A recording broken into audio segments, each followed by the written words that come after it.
Hi, my name is Ann, and I'm an alcoholic. And it's good to be in a meeting of Alcoholics Anonymous. I'd like to welcome all the new people here today that are here for the first Jamboree, and they're here in the first year of sobriety. What an adventure. You're really in for an adventure here in Alcoholics Anonymous, believe me. I'd like to thank the committee for inviting me here, and for trying to get a hold of me every time they try to get a hold of me. When I came to Alcoholics Anonymous, I thought my life was over, and I was never going to be busy again. And it's like my life is so full. I'm very seldom home. I'm just gone a lot. And I also would like from the deep bottom of my heart to thank Cricket for the fantastic message she gave us last night. She put so many people's hearts. What a walk. What a journey. And that's what Alcoholics Anonymous does. It tells us that we come from all walks of life and that we're people who normally would not mix. And we come together and we all have the last name, alcoholic. And what a family we have here. I came to Alcoholics Anonymous, and I tell you how long I've been sober because one of my very, very favorite speakers in Alcoholics Anonymous who carried a tremendous message, who I just adored, his name was Norm Alfie. And Norm is gone today, but if you ever get the opportunity to pick up his tape, please do, because he's got a tremendous message for the newcomer in Alcoholics Anonymous. Norm always told you how long he was sober because he said with so many things changing in the Fellowship of Alcoholics Anonymous, he said that you might get a pension plan going here. And one day he wanted to get his full benefits. So just in case you get a pension plan going here, I want to get my full benefits. I got sober on June 16th, 1968, by the grace of God and Alcoholics Anonymous and very good sponsorship. But I had come to Alcoholics Anonymous previous to that. I had come a year prior in 1997, and 67, I mean. I suffer from CRS. I was 23 years of age when I first came to Alcoholics Anonymous, and I looked around Alcoholics Anonymous, and everybody was very old. I mean, they were old. They were 35 and older. And I just could not imagine life without drinking. I could not imagine life without drinking. And I didn't want to be an alcoholic. I didn't know what an alcoholic was, but I most certainly did not want to be one. I was told about Alcoholics Anonymous when I was 19 years of age, and I thought, no, I'm not an alcoholic. My idea of an alcoholic, when I came to Alcoholics Anonymous at that time, was an old guy that I knew on Anaheim Street in California, Skid Row. And Eddie used to wear a long brown black coat with a rope tied around it, and he wore his hair all slicked back, and he was always panhandling to get some money to get some wine. And I used to look at Eddie and I think, that's an alcoholic. If I ever get like Eddie, I'll stop drinking. And that was my idea of an alcoholic. And when I came to Alcoholics Anonymous, I graduated. I left AA. I just could not imagine life without drinking. I could not. I didn't know anything about projection, but I immediately projected into being 40 years of age. I don't know why I picked 40. I'm 40 and some now. But 40, you're really old. You're really dead by 40, I tell you. And I thought, I just cannot sit in these hard chairs for the rest of my life. So I left AA. I drank for 8 more months, and I'm truly, truly grateful for that 8 months, because in that 8 months I lost everything. And I'm not talking about material things. I'm talking about everything inside of me. There was nothing left, and I didn't start out with a whole lot, but there was absolutely nothing left. Alcohol took it all. And when I came back to Alcoholics Anonymous, I weighed 85 pounds. I was malnutritious, and my liver was shot.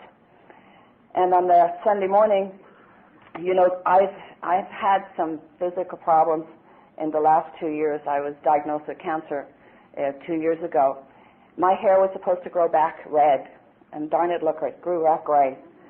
And I had reoccurrence a year ago in January.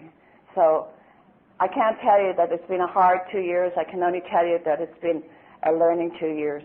And I can also tell you that I feel that God has pruned me and pruned me back to the quick. And I really feel that if it wasn't for Alcoholics Anonymous, I could not have walked through what I've had to walk through with what I've had to, with the dignity and with the courage that I've had to have to, in order to go through what I've had to go through. It's because of the people in Alcoholics Anonymous and because of having all of the time and doing and being there and participating and doing all the stuff that I do to work the program of Alcoholics Anonymous. some years ago, if I had to know my liver was part of my immune system, I would have took better care of it. Some years ago, when I got insurance, about 10 years ago, I'm a Kaiser member, and I had the year I was going to give it up. I thought, shit, I'm paying them all this money. There's nothing wrong with me. Thank God. God knows better than I do.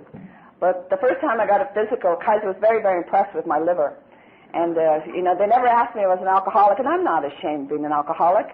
Being an alcoholic, I never had a problem saying, I'm an alcoholic when I came to Alcoholics Anonymous, because it had kind of a nice ring to it. It was like being a doctor or something, compared to some of the names that I was called when I was out there drinking. And so they never asked me, and I didn't tell them. I was probably about 21 years sober at that time.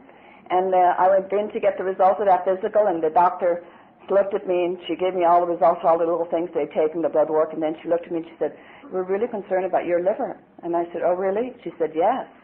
She said, this really only occurs in people who are hard drinkers or heavy drinkers. And I looked at her and I said, I'm a member of Alcoholics Anonymous. And I got all excited, and I said, no, I haven't had to drink, da, da, da, da, da.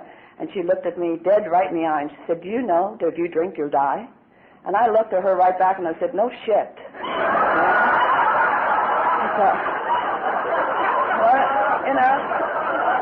What a marvelous piece of information to be given me.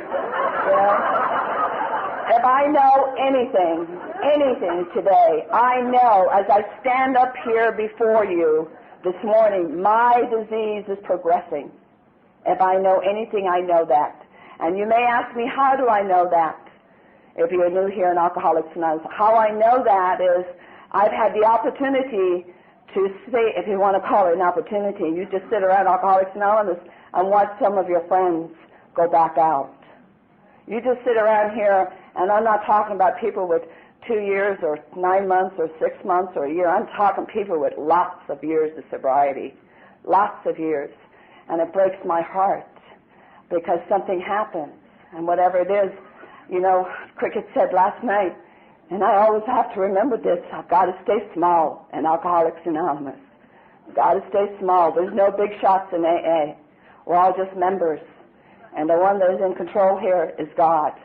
That is who is in control of all of this for me. And one of my dearest friends, she had a tremendous message in Alcoholics Anonymous, and she hasn't made it back yet. And if they told me that I would die within a week, I might do it, but I'm not guaranteed I'm going to die in a week. It's a very long, slow suicide. And so, do you see, I know that what I suffer from the disease of alcoholism, and it progresses as I stand here. When I was new in Alcoholics Anonymous, I used to say, why me? Where is it? Why didn't so-and-so get it? And those old-timers were they were not kind, I'll tell you that. And they say, why not you, Annie? There's something about your face that pisses God off, so you stop asking why, I mean, they had no kindness, no compassion, no understanding, no nothing. It was like, shut up, sit down, And I, like Cricket, came to Alcoholics Anonymous, I had an attitude problem. I walked around my first year of sobriety, and I gave everybody the finger. I cussed you up one side and down the other. From the first time I came in, when I came back, I tried to figure out how I could get out, I wanted to get out here. I made a terrible mistake. I was too afraid to go out, and I kept waiting for them to tell me to leave. And they kept saying, keep coming back, And then I found out they were telling everybody in Alcoholics Anonymous to keep coming back. I was so disappointed. I thought they just singled me out of the whole group. I came into a group in Huntington Beach. I went to a lot of meetings, but when I came into a group in Huntington Beach, and I am so grateful, and I love these people very, very much. And I go to Jerry's. I cut hair today, and I cut hair at my house, because the people in Alcoholics Anonymous set it up so that while I was throwing up from doing chemo, I could get up and cut a head of hair, because I am self-supporting through my own contributions today. And I would do that. And I do some house calls to some of those people that are not able to get out anymore. Like Jerry does get out, but I don't want him to come to my house. He's blind, and I don't want to fall into my house. And Jerry and Gloria were very, very good to me, and I go to his house, and I cut his hair. And I spend a lot of time there, and Jerry played a very important part in my early sobriety. When I was about 4 months sober, he used to call me Crazy Annie. I had bright red hair, and I had a mouth like a truck driver. And they'd say, here she comes, and they'd be taking bets on whether I was going to make it or not. And I didn't know this. I remember running up to Jerry when I was about 4 months sober. I remember saying to him, where are those steps? And how often do I have to run up and down them? You know? I had visions of 12 stone steps that I had to run up and down every day. That was part of the recovery. You had to go up and down these stairs 12 times. And he kind of looked at me, real, you know, like, oh my God, where did she come from? He said, Annie, he said, you go to a lot of meetings. And he said, you know, every meeting you go to, they read chapter 5. And he said, the house stands for honesty, open-mindedness, and willingness. Now, I'm not going to tell you that I was honest, but I had willingness. And willingness is the key for me. And he said, and there's 12 steps there. He said, and they read them every meeting you go to, honey. And he said, I'm going to tell you. He said, if you work the steps of Alcoholics Anonymous or apply the steps to the best of your ability, he said, I guarantee you your life will change.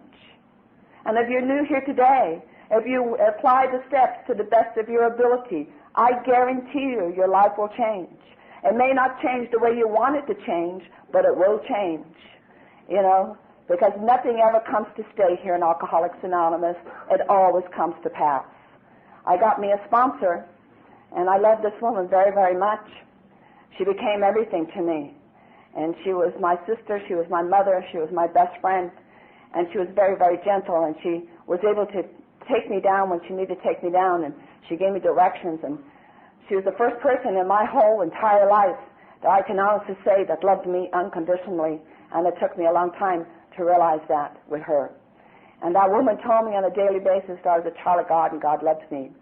And I drove this woman insane, totally insane, absolutely nuts. I was calling her every 5 minutes of the day. She had 5 children. She was a single parent. No, she was married to John at that time, and then John and her got divorced. But it was like all the time she raised me. I went to her house when I got sober. I didn't know how to read and I didn't know how to write, and it's got nothing to do with my disease of alcoholism. It's got to do with where I came from, and my people were not interested in education, and it wasn't that very important. And I was about 10 months sober. I decided that I wasn't going to do the fourth and fifth step, and John, my sponsor's husband, came up to me at my home group, and he said, Annie, he said, have you done the fourth and fifth step? And I said, no, John, I'm not going to do it. I said, that's for those of you who drank for 15 or 20 years. You're much sicker than those of us who only drank for 11. And he looked at me, and he said, you know what? He said, if you don't do the fourth and fifth step, he said, I'm going to announce it all over Huntington Beach for them not to listen to you, that you're not working the steps of Alcoholics Anonymous. Well, he put terror in my heart, absolutely terror. I went home that night. Now, I really relate with step 2. I am really crazy. And I go home, and how I was going to solve this problem, in order not to do it, I decided what I'd do was I would drown myself in the bathtub. That's how I do it. I would just get in the bathtub, fill it up with water, and I would slide down in the tub and drown myself. And I listened very, very carefully in the meetings of reading chapter 5, and I could recite chapter 5. They hated me. I still recite it. I'd never leave any commas, periods, or anything. I just say it like a poem. And I remember them when they read chapter 5, they'd say, and there are those who have grave emotional mental disorders. And I kind of stood back up and I thought, those guys are not going to go around AA and say, well, that's what happened to Annie. She had grave emotional and mental disorders. That's why Annie commits suicide, you know. So I didn't, and I'm not big on suicide. I'm more apt to kill you than I am to kill myself. And any time I ever talk about suicide, it's usually I'm just going to jump off the curb because I don't like to hurt myself that much. I ended up, the next day I went out and I got all this paper and pencils, and I didn't drive a car for the first 4.5 years because I couldn't take that silly little test. And I got a ride, and I arrived over at my sponsor's house, and I sat down at our kitchen table. And if you're new here today, you're going to find a whole bunch of very narrow-minded people here in Alcoholics Anonymous. And I sat down, and I handed her all this paper and pencils, and she had all colors. And she said, what's this for, honey? And I said, well, I'm going to tell you all about it. You start writing. And she looked at me, and she said, I'm going to write. And I said, yeah, I'll tell you. You just write it. That's what they want me to do. This is what we're going to do. And she said, honey, I've done my inventory, and now you get to do yours. And the only emotion I knew when I came here, I was very angry, just rage. And anger for me is terror, absolute, total terror. And I left the house, and I got a ride home. When I went home, and I'd call her, this was way before they had machines, and I would call her up on the phone, and all she would say was, right, right, right, right, and I would hang up the phone. And I was a great pacer. I loved to pace. I used to have the big book under my arm, and I'd walk back and forth, and I used to think it was going to go up through my arm and into my head, and I was going to get all this knowledge. This is how I was going to get all this stuff. And I couldn't tell her. I had a lot of secrets, but I couldn't tell her that one. And so I told her, and she said, Annie, she said, I don't care how you do it, but you do it. And so I did. I made a lot of marks on paper, and I did that inventory. And I am so, in step 6 in the 12 and 12, it says that wishful thinking is a character defect. And to this day, I wished I kept that inventory, because there's no comparison to the girl that took that inventory to the woman that stands before you tonight. I do know how to read, and I do know how to write, and that came, again, through people in Alcoholics Anonymous. There was a little gal named Mary Jane who was in special education, and the gal that made the 12-step call on me happened to be a teacher, Carolyn C., and both of those got together, and Mary Jane's gone today, and she's just a wonderful, wonderful lady. And Mary Jane and Carolyn got together, and they took me out to some psychiatrists out there in Orange, and they tested me, and they gave all kinds of tests, and they said I wasn't wired right. Well, God, I know all my life I wasn't wired right, I didn't need a group of psychiatrists to tell me I wasn't wired right. And they said I had a thing called dyslexia, that I saw things backwards, and I did. I saw things backwards, and I even tell my story backwards sometimes. And my sponsor, I was 5 years sober, my sponsor took me to, another lady came into play there, and another lady taught me my ABCs and taught me, she was a child psychiatrist. I thought that was very, very appropriate for somebody like me. And took me to school, and I remember when she took me to this learning center, I remember standing outside, she filled out all the papers and got me ready just like I was 5 years old. I was kindergarten. And she stood at the door, and I said, you come in with me, please? And she said, no, honey, I'll be here when you come out. And what I'm trying to tell you is that I have not had to do anything alone in the 29 and a half years that I've been sober in the Fellowship of Alcoholics Anonymous. And what I want to share with you what I found in that inventory, and I'm not going to give you details, folks, I used to. Just to say, let your hair down, and I did, and then they said, no, not too long. Don't do that, Annie. I'd give you all the details. I don't do that anymore. I'll tell you in a general way what I learned in that inventory. And I've taken many, many inventories because I'm one of these people that believe, at least for me, I don't know about you, but for me, I believe that I have to continue to work the steps of Alcoholics Anonymous. I don't believe that the last 3 steps are maintenance steps. I have to go back, and I've had to go back and rework those steps into my life, because the same steps that worked for me last year most certainly will not work for me this year. And I tried to do an annual inventory, and I tried to do it right before my AA birthday, so that I know where I'm at and what I need to be doing for the next year. And, I've found I've got more defects of character now than I did when I walked through the doors. I didn't know what a defect of character. I thought that was something you ate. I didn't know what that was when I got here. I go back to being very, very young, and I was born with tremendous, tremendous fears. And I'm Irish and I'm Catholic. That gave me 2 strikes against me right off the bat. And I'm not one of those Irish that's never seen the skies of Ireland. I lived there for 17 and a half years of my life. And I'm the 8th child out of 10. And we had a very, very small home. And I have listened, and I was raised in the school of Alcoholics Anonymous. You do not label someone else an alcoholic. But I've listened to enough men here in Alcoholics Anonymous that I would say that my dad definitely had a problem with alcohol. My dad had a problem not just with alcohol. He had a problem with gambling, and he had a problem with women, and he had a lot of problems. And he brought it into the house, and my mother, the only thing she ever did was she had too many kids. And she was absolutely, my mother was nuts. She was married at 15 years of age, and she never grew up. And my mother died 2 years ago, and I want you to know that I love my parents very, very much. It took me a long time to get there because I was a blamer. I blamed everybody. I couldn't take responsibility for me. And through Alcoholics Anonymous, I take full responsibility for what I say and for my actions today. But I couldn't at that time, growing up in this household. And my father would get drunk on a Friday night or Saturday night, and he'd come home and he'd beat on my mother. Now, I didn't know that this was going on all over Ireland. I just knew it was going on in our house.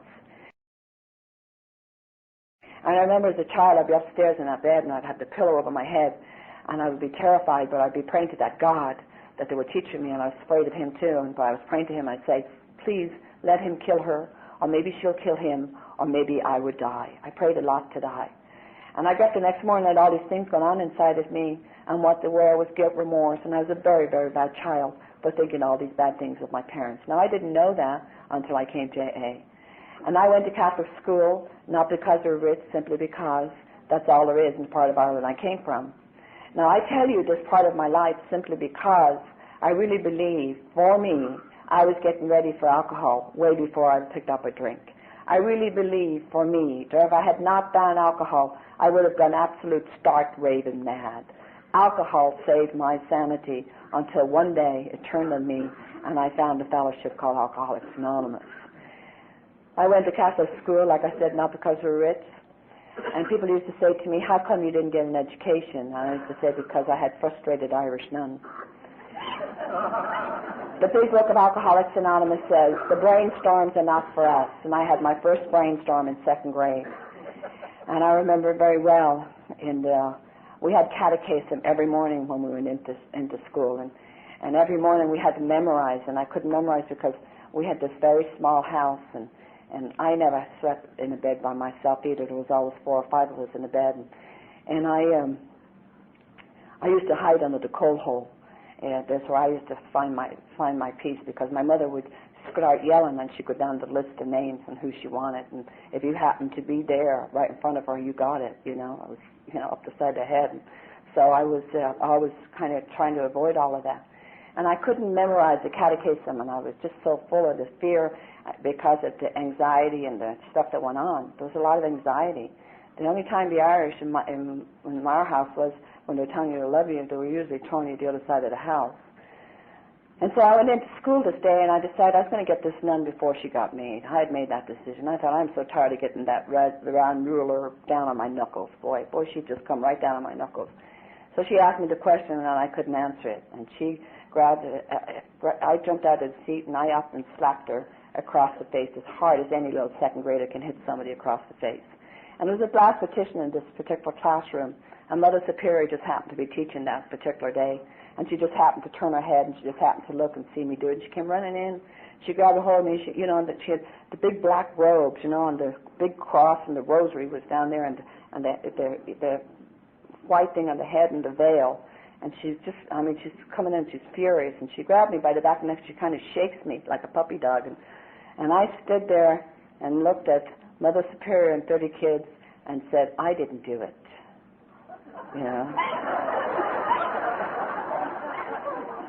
I was to do that until I came to the doors of Alcoholics Anonymous. I would stand and look you dead in the eye and say, I didn't do it. Because I could not take responsibility for my behavior. And so they took me out of there to move me to another grade, and I kneeled in front of 2 statues, and I assumed I was supposed to pray. And I always say 3 weeks, and it probably was a week, but it felt like 3 weeks to me. And I had to get up. I got tired of kneeling on these hardwood floors. I had great big knots on the floor. And so I went back up to apologize to the class. And I remember standing in front of that class, and I remember Sister with that round pointer snicker in my back, and she wants me to say, I'm sorry. And God, I don't want to say I'm sorry. I've lowered my eyes, and she's poking me with it, and I said, I'm sorry. And something else happened inside of me, and what happened inside of me was you against me, and it was always you against me from that time on. By the time I left school, I just barely turned 13 when I left school, and I went to work in a factory, and I had all those hopes and dreams that every other girl had. I was going to find me a nice Irish fella and get married and have kids, and I am truly, truly grateful God does not answer stupid prayers. Truly. I found alcohol and I found boys all in the same week, and my first drink was a half a bottle of cognac, and this guy told me that if I drank this half a bottle of cognac, he would give me a pound note, which was equivalent to $3 in your money at that time. And the deal was I was to drink this half a bottle of cognac down, and I wasn't to stop. And I drank that half a bottle of cognac down, and I didn't stop. And I went into the bathroom, and I got very, very, very sick, and I threw up. And I went back out, and I said, give me my money. If I knew what I know now, I didn't know that that night I sold my soul. I sold my soul for a drink. I didn't know that at that time. And I got my money and I went up to the bar. If you're Irish and you're in Ireland and you know how to name your drinks, they will serve it to you. You don't have to be any age. And so I went up and I ordered me another drink and I continued to drink, and I can tell you what it did to me. That knot that was in the pit of my gut, it was gone. It didn't matter whether my father beat my mother. It didn't matter whether there was no food in that house. It didn't matter whether I had no education. I found the secret to living. Now, I didn't drink every day from that time on, but I drank at every opportunity from that time on. By the time I was 17 years of age, my father made a decision for me. I had absolutely nothing to do with this decision. He decided I should come to California because the streets were paved with gold. I've been there 35 years, and I'm still looking for those bloody streets paved with gold. I had never been anywhere in Ireland. I'm not a country. I'm a culchie. We call us people from the country. We're country people. We're culchies, and city people are city slickers. And I came from the country, and I had never been anywhere in Ireland. The farthest I ever got in Ireland was Dublin to the zoo, and all of a sudden he sent me to the other ends of the earth. But I didn't know that this was alcoholic thinking even then. All I knew that it was going to be different. And if I could get away from this family, I'd never tell anybody I was Irish, and it was going to be different, you see. And that's alcoholic thinking. Even then, that's how I thought. It was always going to be different somewhere else. If I could have left me home, I would have had a good time, but always brought me with me, you know. So my aunt took me up to Dublin and filed all these papers. It was much easier to get into this country back in the 60s. And she filed all these papers and got me ready to come to the United States. And my sister had come out here. And I remember going up to Dublin. I remember getting on that plane. I remember drinking champagne. And I remember the feeling. And the feeling was freedom. I wanted to be free. I wanted to be free more than anything in my life. I wanted to be free. But I was never to feel that feeling again until I came to Alcoholics Anonymous, because it was the false feeling of freedom behind alcohol. And I came and I stayed with a family up in Palos Verdes, and I was very impressed with this family. They had a beautiful home, and she had a liquor cabinet. We didn't have a liquor cabinet in our house, and they drank 108 proof vodka, and I used to drink 108 proof vodka, and I'd fill a bottle up with water, and she couldn't understand how come she couldn't get a buzz on. Well, she was drinking that good water that she used to buy. And these people were very, very good to me, and they wanted me to go to school, and I couldn't tell her that when she got messages, I couldn't give her the messages. I couldn't write the names or do numbers. And when I drank, I was really highly allergic to alcohol. I mean, when I say highly allergic, when I'd get drunk, I used to break out all over my body with welts, just big welts all over my body. And I shook a lot. And I shook a lot because of the stuff I drank, and I shook a lot because I had a lot of secrets, and I was terrified, and I walked around most of my life with my head hanging down, feeling so ashamed of who I was and where I came from and what was going on. And this woman took me down to Beach High, and she wanted me to go to school, and I couldn't tell her I couldn't be with my peers, and I couldn't tell her that I couldn't go into that office and fill out those papers, and I'm standing outside the door, and I can tell you today where I was experiencing. I was going into a catatonic state of fear, a state of mind with absolute fear that someone was going to find out something about me. And I kind of slid down the door, and she looked at me. She said, "Annie, you don't have to do this." And I was so relieved I didn't have to do that.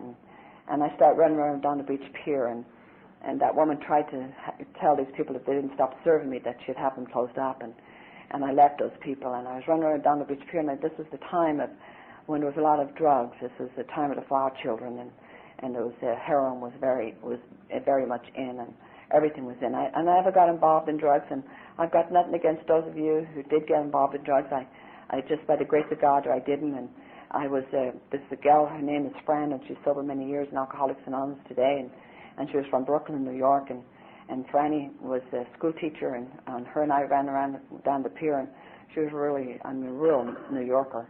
And I was at her house one day, and I was down in the back room, and this guy tied me off to shoot me up with some heroin, and she came down, and you ever see someone from New York, especially from Brooklyn, go crazy? Oh, my God, she went absolutely, totally crazy, nuts. And she called him everything but white. And she grabbed a hold of me, and she told me a thing or two, and she said, "Don't you ever do this. Don't you ever, ever do this." And took me down to the pier. She said, "You and I are going down to Paul's." And we went down to Paul's, and she explained to me that if I was caught and I would be deported back to Ireland, that, they would just run me out of this country if I was caught doing drugs. And I was terrified. I was absolutely terrified. And I knew that if I was caught and if I was deported, got right through into my head that my father would beat me at Dublin Airport and he'd kill me first and ask questions later. I started smoking when I was 10 years of age, and my grandmother turned me on to cigarettes. My grandmother, God love her. My grandmother was an invalid, and she had a stroke, and I used to go there every day. I loved to go to my grandmother's, and I wouldn't give her the bedpan unless she gave me a cigarette. That's how I started smoking. I was kind of not a very nice kid.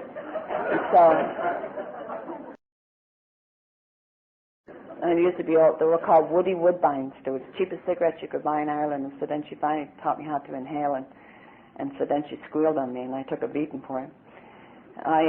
My dad caught me smoking, and I'm standing there with that cigarette hanging out of my mouth, and I said, I'm not smoking. And, I ate that cigarette. I literally ate it, and he took a dog's leash to me, and he whipped me, and he kicked me, and my mother came running into that little living room, and she said, God, Jack, you're going to kill her. I said, yeah, I'm going to kill her. She's no good, never will be any good. You know, I knew that from the time I was probably 5 years old. I was no good, never would be any good. And they couldn't let me out of the house for a couple of weeks because they were too afraid that if they'd let me out, someone might see me. I was so badly beaten. I don't know what they would have done in Ireland. I know what to do today if you even, correct your kids. So that memory stayed with me, and I knew that if I was deported, that man would meet me at Dublin Airport. He would kill me first and ask questions later. So I moved on uptown at that time of my life, and one of the other things I like about being sober and Alcoholics Anonymous is that I got clean clothes on today, and my hair is combed, and my eyebrows are in the right place. They're exactly where they're supposed to be. And that's not a purple eye that I got from someone hitting me. That's purple because I put purple eyeshadow on this morning, And when I drank everything and anything anybody ever gave me. But when I bought Ripple. I don't know if you've got any Ripple drinkers here. But I'll tell you, if you've never got drunk, it was 37 cents a bottle. It came in a long neck bottle. And if you've never got drunk on Ripple, I'm telling you, you missed a trip. You definitely missed a trip. It was, you never felt cheated when you drank Ripple. You could, get 2 drunks for the price of 1. You drink water the next day and you're drunk all over again. I used to walk along Catalina Avenue, and I hated everybody. I had so much hate in me. I hated everybody. I hated the Americans because all you ever talked about was education. Whether you did or you didn't, that's all I heard. I didn't want anything to do with the Irish because all they did was talk about. They just changed addresses to behave the same way here as they did over there. I really wanted to know, do I like being Irish today? I really believed there was, as far as Irish, that could hold your AA meetings in a phone booth. Now, I know a lot of people don't like to hear that. You don't have to be Irish in order to become a member. It just helps a lot. My sponsor told me many years ago the reason why God created whiskey was afraid the Irish were going to take over the world, so he thought he'd slow them down just a little bit.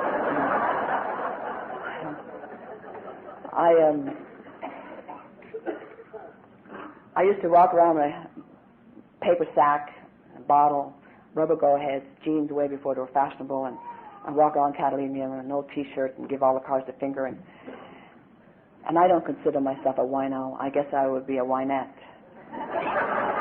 So I took the lesser 2 evils. I don't know if there's any Spanish people here or Mexican people, we call them, here in the group. Well, I took the lesser 2 evils. I start running around with Mexicans. I want you to know that I like Mexicans. And people always get offense and they think that I'm saying something bad about Mexicans. I'm not. My best friend in the program of Alcoholics Anonymous is Angie. I'm sure some of you have heard Angie Dill. And Angie and I, many, many years ago, sat down and we kind of dissected the 2 nationalities and what we came up with. The only difference between the Mexicans and the Irish is that we ate potatoes and they ate beans.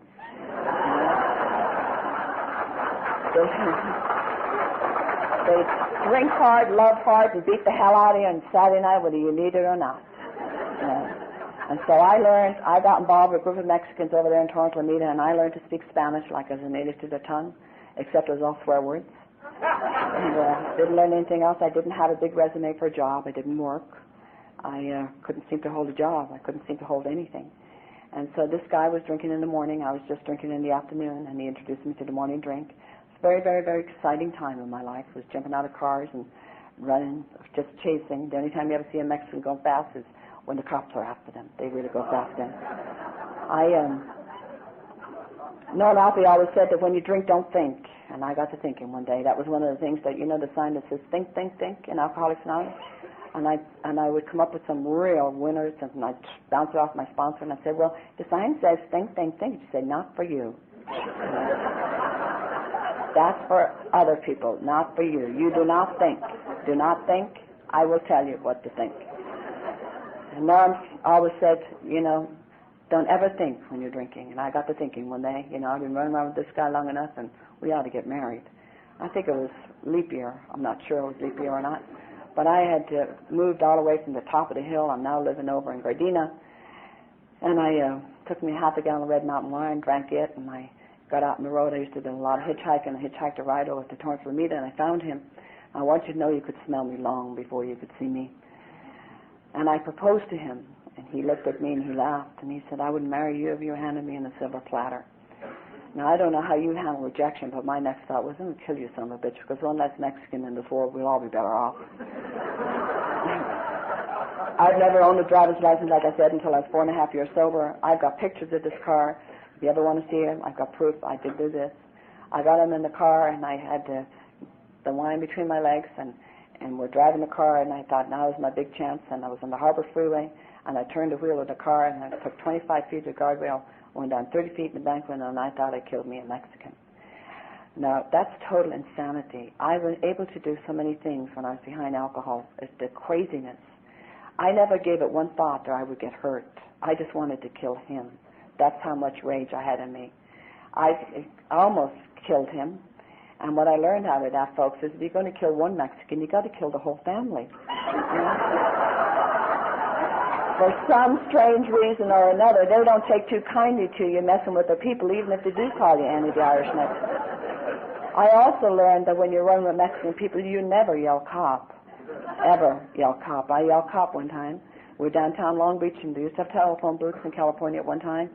And I got out of the bar, and I got in the phone booth, and I was calling the cops on him, and he kicked the door, and he kicked me, and I yelled uncle. Now, you see, I had no illusions. There's not something wrong with me. I don't know what normal is.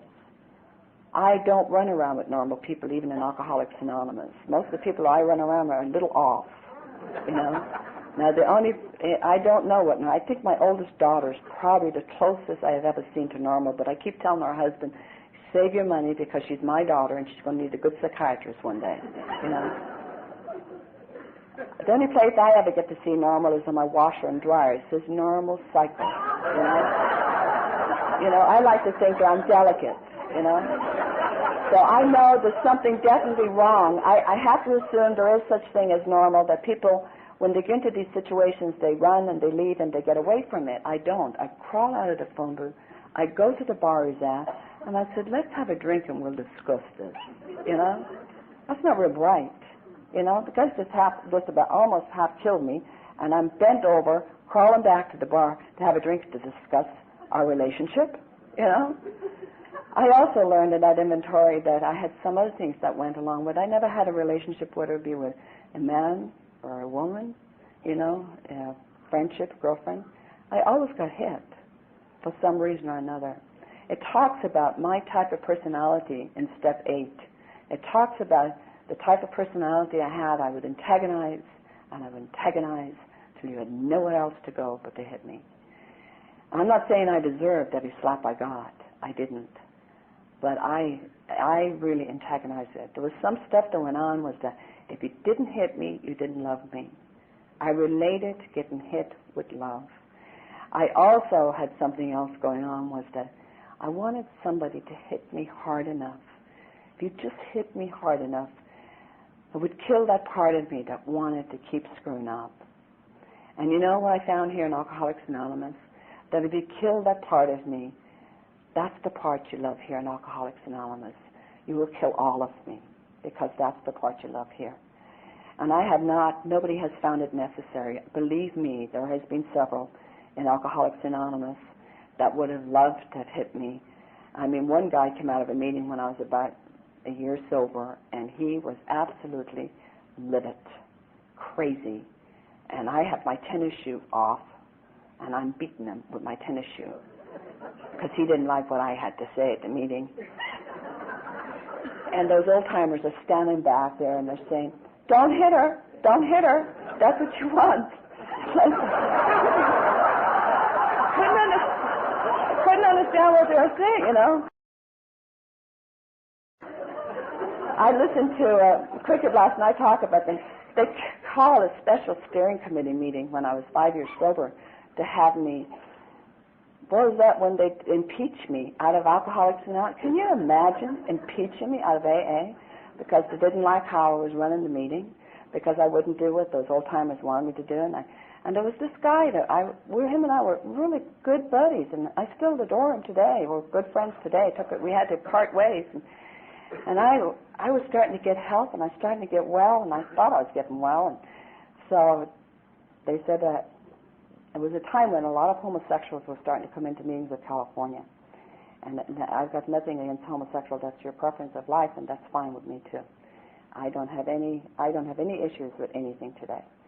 And this guy came up to me and he said, "You know, you are very hostile behind the podium of Alcoholics Anonymous when you're making the announcements." And I said, "I am." I said, "My God, this group has improved 25% since I became secretary. Nothing like a little ego. It's really grown. And the only reason it's grown is because of me." And he looked at me and he said, "Well," he said, "the type of people," he said, "that you attract have no quality." And I went off crazy. I said, "How dare you? How dare you? Quality, you asshole." I said, "Do you realize that when you got to the door, you came out of state penitentiary, and I came off the streets of Long Beach, and if they were looking for quality, they would have asked us to both leave? You know, how the hell are you going to get quality, you know?" And so that night I got up at the podium to make my announcement, and I said, "Those of you with quality sit on this side of the room, and those of you with no quality sit on that side of the room." I never tell that story. And very quick, those old-timers call a special steering committee meeting. They're going to have, and I was terrified, and that was too when I learned about traditions. I was terrified I was going to get, I thought, "Oh my God, now I want to stay." You know, now I'm ready to stay. Now they want to get rid of me. Nothing ever came of it. The group split, and they took their coffee pot and moved to another area. So I guess that's how meeting starts. I don't know why I got off on that one. But I had that.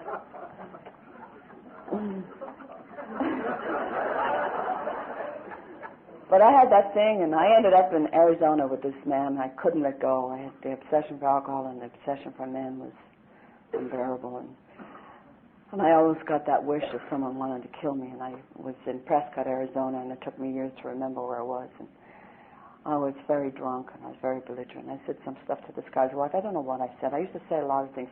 People used to say that, you know, I mean, I did my vocabulary when I came to Alcoholics Anonymous. There was a lot of swear words. I couldn't put a sentence together without using a lot of swear words. And today I try not to swear too much. I've done a little swearing this morning. I'm sorry. But I try not to use that four-letter word. That was my favorite word. And I went out the back seat of the car to pass out, and 4 guys came out after me, and they pulled me out the back seat of the car, and they beat the hell out of me. And one guy said, "We'll go get the truck and run over her." And they were talking in Spanish, and went and got the truck. And I, you know, when I was new in Alcoholics Anonymous, they tell me that you won't die from lack of sleep, and I didn't want to sleep anyway because I had terrible nightmares. I had horrible nightmares of how my life had gone and how I didn't want it to go. And this truck comes, and these 3 guys jump off of me. I don't know where I got the sense to roll off the dirt road. Where I rolled off that dirt road, and my hair's full of gravel, my dress is all torn, and I get up off the dirt road, and I walk along the road, and I'm the type of drunk. I live by 4 mailboxes, a Ross Market, or some sign, and I don't know where I am. I'm somewhere in Arizona. I'm never going to get back to L.A. And the guy comes along, and he picks me up, and we go to a liquor store, and we go to a dirty motel, and that's how I learned to solve my problems. I have no idea how to solve my problems until I come to the Fellowship of Alcoholics Anonymous. When I came to the Fellowship of Alcoholics Anonymous, she talked a great deal about dying. I know what it's like to die. I know what it's like to die when you're brand new in Alcoholics Anonymous, and you get to that part in the Big Book of AA, and they say you have to let go of all your old ideas. and I would just come up to my throat, and I'd swallow hard, and I'd think, oh, I can't let go of all my old ideas. I'll literally die if I let go of all my old ideas. I knew what was going to happen to me if I let go of all my old ideas. I didn't know what was going to happen to me if I tried some of your new ideas. I'm so grateful to the women in Alcoholics Anonymous, especially the women. And I really do believe there's only two kinds of alcoholics, there's male and female. The women are the ones that have really helped me the most, and that knew how far down that snake pit I'd gone, and knew that they would have to spoon feed me Alcoholics Anonymous just a little at a time. And I did try on you. Missed a whole lot here if I hadn't tried on your new ideas. And I know it's like to die. I end up in this little room, and this little hotel was $10 a week, and I could never come up with the $10, but I always come up with the money for drink. And you had to go down the hall to take a shower, and I didn't take too many showers in those days because the only time I was ever relieved of what was going on inside of me was under the influence of alcohol. And I'd start drinking to get past this fear and to, to get down to do what I needed to do. And I never got down the hall to take a shower, and I lived in that room for 6 months, and I died in an inch of time in that little room. And I remember in that little room, I remember lying on the bed one night, and I had a hot plate, and I had a sink, and I had cockroaches, and I had a Galdian Yanny in that room. And this particular night, I was lying in bed, and I was sucking off a vodka bottle, and I screamed like a banshee, and I was just screaming. I wanted somebody to understand me. There's got to be somebody in this world that understands me. I couldn't hold on to no relationship. And I remember getting out of that bed in the room and putting on those little rubber go-aheads and putting on that old pair of jeans and those old T-shirts and heading out on Western Avenue. And I'm here to tell you today that I always found somebody. And I always lasted for a very brief time. I always got beat up and thrown out of cars and left to my own self one more time. If you're new here today, I want you to know that I have been understood beyond understanding in the Fellowship of Alcoholics Anonymous. And it took me a long time to understand that too. And if you're new here today, I want you to know that I've been loved beyond anything that I ever dreamed of in the Fellowship of Alcoholics Anonymous. I moved out of there. I thought, if I could just get away from this group of people again, they're thinking it's going to be different somewhere else. And if I just get away from this group of Mexican people, they're the cause of the problem. I'll move. And I moved to Long Beach, and I had walked across the UCLA campus one day and told somebody I had a 4-year college degree. And all these well-meaning people were getting all these fancy jobs, and I thought, gee, I can't even write my name. Never mind, get a job at the hospital. So I ended up in Anaheim Street, and Anaheim Street, I did 8 months, and I could not have done any longer than 8 months in Anaheim Street. Yes, Anaheim Street is Skid Row in Long Beach. And while I was down there, this skinny little puny little guy came along, and he asked me out, and I asked him if he had a job. And he said, no, he didn't work. And I said, gee, I can't, you have to get a job. I'm having a hard time supporting myself. I'm most certainly not going to support you.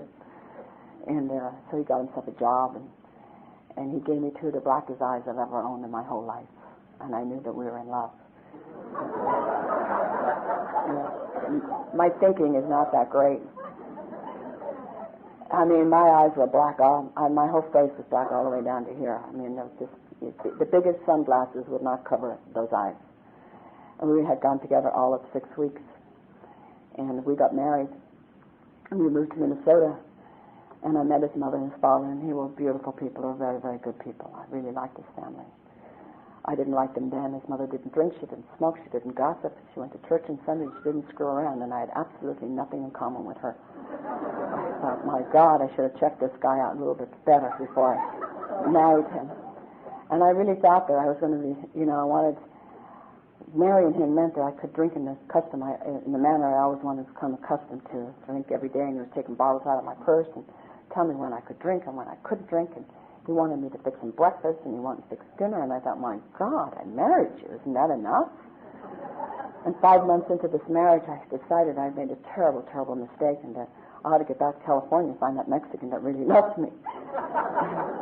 And I got another one of those brainstorms, and what was this? Someone told me that if you get pregnant, you automatically grow up. What a lie, What a lie.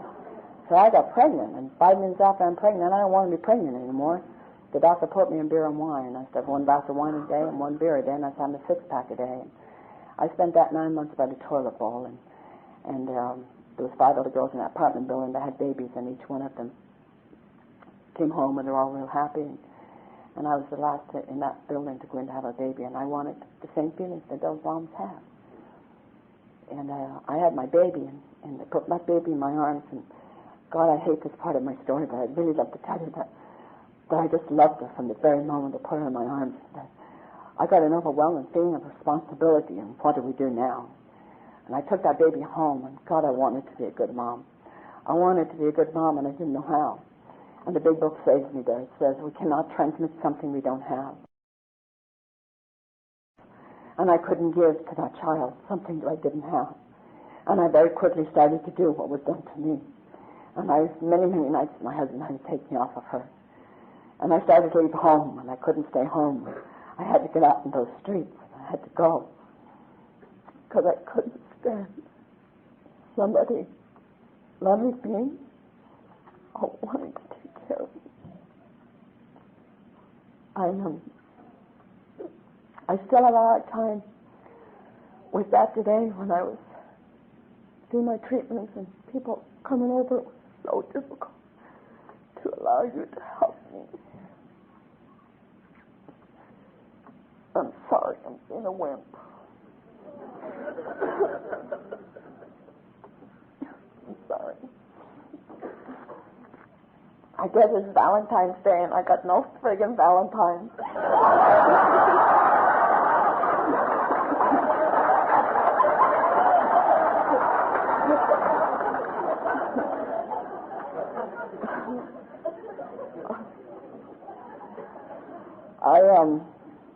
I did want to be a good mom.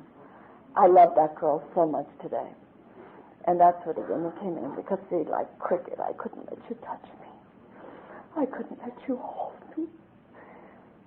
I couldn't let people come up to the girl, Pat Jennings, she'd come up to me, I'd back up and I'd say, please don't touch me. I was so afraid that she'd touch me and I'd keep you away from me. I kept you away from me with my mouth and my behavior. I love to be hugged today. It's been hard for me to be hugged because I've got a lot of pain on the side of my chest. And I can't hug as hard as I used to hug. But that's not always going to be that way. And that girl is 31 years old today. And she's made me a grandmother. I've got 2 beautiful little grandkids you ever want to meet. And I have to tell you that I've got to thank the women in AA for helping me raise my kids. I didn't raise my kids.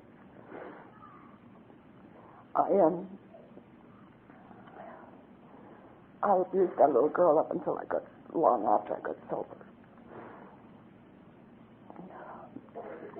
My husband threatened me that if I didn't do something, that he was going to take that baby away from me. And as bad as I was, I didn't want to take that baby away from me. He was going to go back to Minnesota, and I called Carolyn. I had been on a 4-day drunk, and I had got beat up really bad because, you see, I thought that being married gave me a license to say whatever I wanted to say to you. And, you know, men hit just as hard whether you're married or not. They don't care. And that last 4-day drunk, Billy D and Leona, both Billy D and Leona died, and they died of horrible death, cirrhosis of the liver. And I ended up on that Sunday morning on June 16th, my husband sat at the end of the couch, and his head hanging down and wringing his hands. And my little girl stood at the other end of that couch, her little diapers half off and her legs all black and blue, her little eyes kind of sunken in her head. And I said, I got to go see. I'm going to call that girl that wants to be my friend. Because Carolyn called me and wanted to be my friend. And I didn't want to be her friend because I didn't want to have to come here. And so he said, you go ahead. You've never completed anything in your life and you won't stay there either. And I said, I've got to go see because I can't stand what's going on inside of me. And Carolyn came and got me on that Sunday morning, and I sat in my hands and I sat by the door. And I was being so sick the night before. I always got very, very sick. I would get so sick that the boil would come off my stomach, and then I would hold my nose and start drinking the next day in order to keep it down. And I sat by the door, and the man stood up here like I am tonight. And I know this is so true. And all I wanted for me was to please stop my head from racing, take this knot out of the pit of my gut, and make these shakes go away. And I would have cheated myself. And the man said that I suffered from a threefold disease. I don't know who this man was to this day, but I know what he said. He said, you suffer from a threefold disease. It's an allergy of the body, coupled with an obsession of the mind. and you're spiritually sick. And he said that I could get sober and I could stay sober the same way I drank. I'm a daily drinker and a periodic drunk. And I went out of that meeting, and I'd like to tell you that I didn't want to drink. I wanted to drink more than anything in my life. I wanted to drink. I could taste it. Because you hadn't done the thing I wanted to do. You hadn't stopped my head from racing. You hadn't taken the knot out of the pit of my gut, and you hadn't made the shakes go away. But I hear the man say, if you don't take the first drink, you won't get drunk. And I went to another meeting. And I went to a lot of meetings, and my behavior, like I said, was not that great. I was 9 months sober and 9 months pregnant. I gave birth to a baby boy. And I had that baby boy. I had 2 children. I had 3 children, all total. My youngest one I never laid a hand on. I probably should have hit her a little harder. I never laid a hand on her, and she is the one that's got the biggest mouth. So, but I love her very, very much. She's very, very much like me. She's not into alcohol yet, but she's got all the predisposition of it. It's all there. It's just waiting. And I hope she doesn't have the allergy to it. But I ended up, I had that baby, and when I had that baby, something happened for me. It was really a very profound spiritual awakening for me at that time. And there's women in here, and you know when you go into the delivery room, and it's very, very cold in the delivery room, and I was so scared of labor, and I had 1 labor pain, and I said, if there is a God, show yourself now. And a blanket of warmth lay across me, just a blanket of warmth. And I started to cry, tears just kind of a little bit down my face, and I said, do you feel him? Do you feel him? He's here. Do you feel him? The nurse is looking at me like I'd really lost my mind. Literally lost my mind. And that stayed with me because that's what I needed. But I was still afraid to really turn my will and my life over to take care of him. I was still afraid to surrender to him. And something else happened inside was that what happened inside was I admitted to my animal self that I was an alcoholic. And the big book of Alcoholics Anonymous says that is the first step in recovery. And it also, because now I was not fighting alcohol anymore, I had surrendered to the fact that I was an alcoholic. I wasn't obsessed with wanting to drink. And I was 2.5 years sober. I was still doing a lot of stuff to my children, and I'm not proud of it. I didn't come into Alcoholics Anonymous and come out of a dark room and come into the sunlight and everything was okay in my life. It took me a long time. My recovery has been very, very slow, and thank God it's been slow because I needed to be slow so that I'd learn it real well. I had that baby boy, and I wanted to be a good mommy because now I'm sober, and you know, the illusions that I'm like other people has to be smashed. And I wanted to be like those other mothers. And I very quickly was abusing that little boy. And I got pregnant again, and I know what causes it. But I'm not willing to give it up either. Don't ever tell me it's a character defect, you know. I had three children. I had my baby girl, and we're still trying to hang in this marriage. He's not going out on. He doesn't drink at this time in my life. But at 2.5 years sober, and I got to tell you this, and I got to probably shut up. At 2.5 years sober, I beat my son, and I don't tell you this because I'm proud of it. I tell you this because I really believe what these old timers tell me. And you talk a lot about God here when I was new, and you talked about the peace within, and I had no peace. I still was just crazy. I was crazier now at 2.5 years sober than I was when I walked through the door. And I beat that little boy, and the man came to the door. He was 10 miles away from home. He came to my door, and he took that baby away from me, and he said, you call somebody. And I called Mary Lee, and I knew that I couldn't drink, and I couldn't take any pills. I couldn't take anything. I knew that something had to happen because of this outburst of rage, this little rage. I just go red. I couldn't see. I would just get crazy. I went to a meeting, and I went into the meeting, and I asked them to help me. I said, please help me. Help me make the 180-degree turn. I don't want to drink, and I don't want to use drugs, and I never used drugs, but I knew that you could get some Valiums, some tranquilizers to help you. And someone said something, and I threw a chair down the meeting, and I ran out of the meeting, and thank God I didn't drive. And a woman came out after me. Her name was Edna, and she grabbed a hold of me, and she held me in her arms, and I started to cry. And I couldn't stop crying. You see, I couldn't cry. I couldn't really cry way down deep in here. And then they held me, and I thought, if I cried, there's going to be nothing left. It's going to be just a big blob of jelly. And then they held me, and she took me to Orange County Psycho. I didn't stay at Orange County Psycho, but that's what they took me. Because when I was new in Alcoholics Anonymous, they took me to Schizophrenics Anonymous. because she didn't know what to do with me.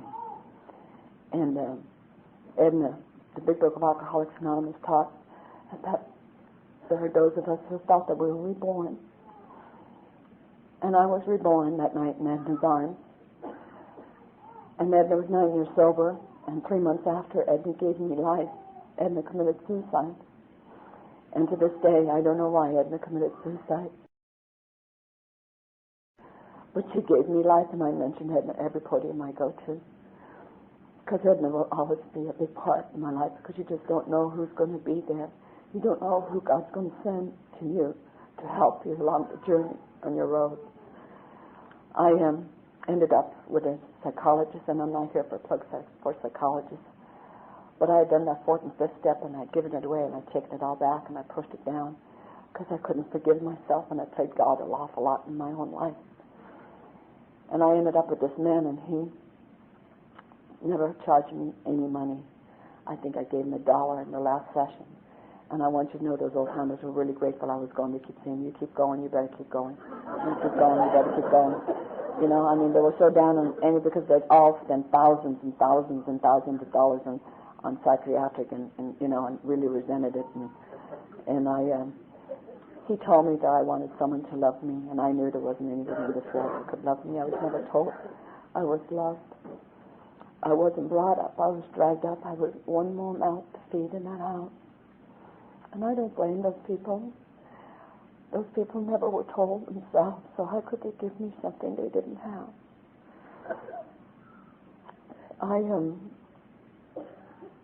knew there wasn't anybody, and he said, there's got to be somebody in here. And I said, there isn't anybody. He said, what about those people down there in AA?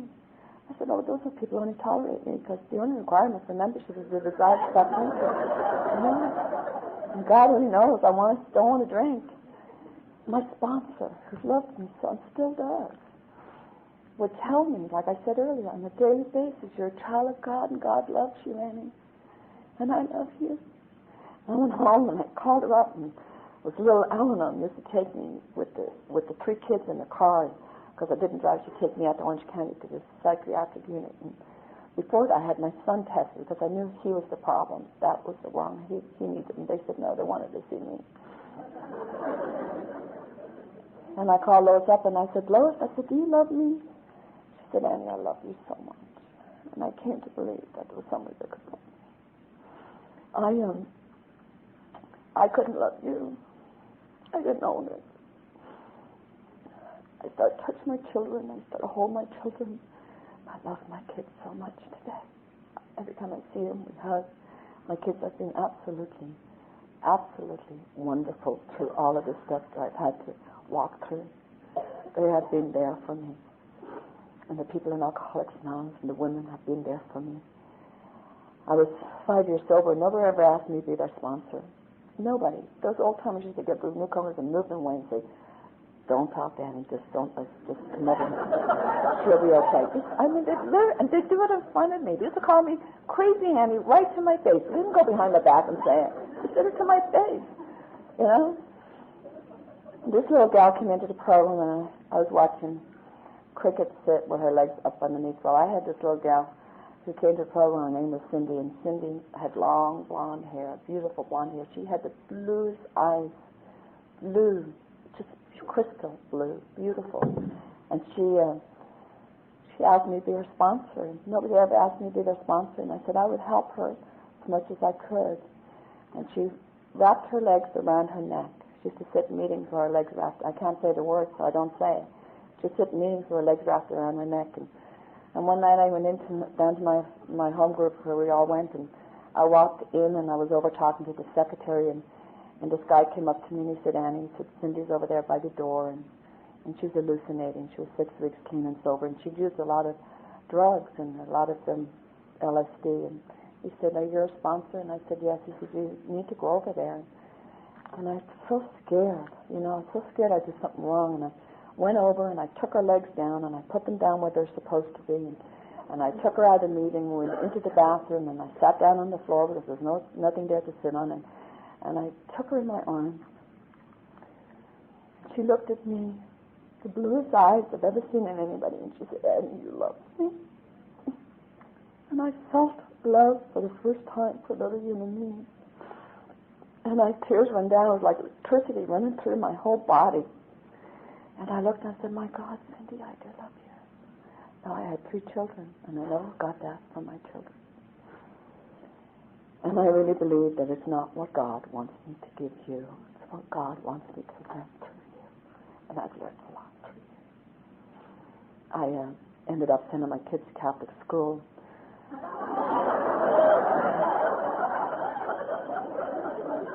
And my motive behind that was to get back at all those rotten nuns for all those rotten things they ever did to me. I ended up making a 12-step call on a priest, Father Joe Morin. And I ended up, him and I became very good friends, and he ended up being a very, very fine member of Alcoholics Anonymous. And I ended up making amends to those nuns for what I did when I was there. I divorced my husband 6 years ago. After 11 years sobriety, my husband started drinking. That was not supposed to happen to me either, because I'm a sober member of Alcoholics Anonymous, don't you know? Don't you know that I work a program? Don't you know that I'm supposed to stay married forever?